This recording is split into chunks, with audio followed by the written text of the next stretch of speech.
14 ఏళ్ళు సీఎంగా ఉన్నా, మరి 14 ఏళ్ళు సీఎంగా ఉన్నా, 3 సార్లు సీఎంగా చేశానని చెప్పుకుంటా ఉన్నా, చంద్రబాబు హయాంలో ఏ రోజు కూడా ఇలాంటి స్కీములు ఎందుకు లేవు అని అడుగుతా ఉన్నా.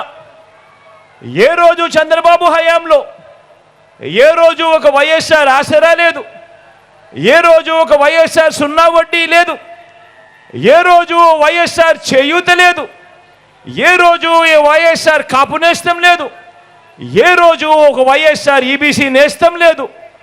ఇలాంటి స్కీములు, ఇలాంటి పథకాలు ఏ రోజు లేవు.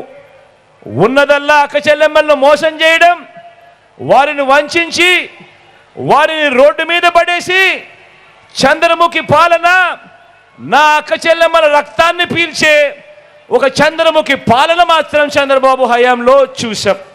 అవునా కదా? అవునా కదా అన్న? అవునా కదా చెల్లెమ్మ?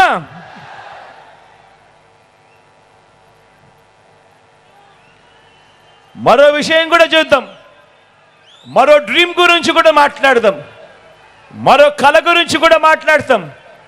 ప్రతి అక్క చెల్లెమ్మ కలగంటుంది, ప్రతి అక్క చెల్లెమ్మ తను కలగంటుంది. సొంత ఇల్లు ఉండాలి అని, సొంత ఇల్లు ఉండాలి అని ప్రతి అక్క చెల్లెమ్మ కూడా కలగంటుంది. కొన్ని కుటుంబాలకు ఇది తమ జీవితకాల కళ కూడా అవుతుంది.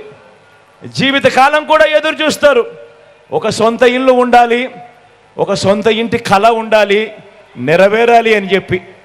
మరి ఆ డ్రీమ్ను నెరవేరుస్తూ, మరి ఆ కళను నెరవేరుస్తూ మీ బిడ్డ, మీ జగన్ ఏం చేశాడు? ఏకంగా నా అక్క చెల్లెమ్మల పేరిట 31 లక్షల ఇళ్ల పట్టాలు నా అక్క చెల్లెమ్మల పేరిట రిజిస్ట్రేషన్ చేసి ఇచ్చాడా లేదా మీ బిడ్డ? అక్క ఇచ్చాడా లేదా? అన్న ఇచ్చాడా లేదా? చెల్లెమ్మ ఇచ్చాడా లేదా మీ బిడ్డ?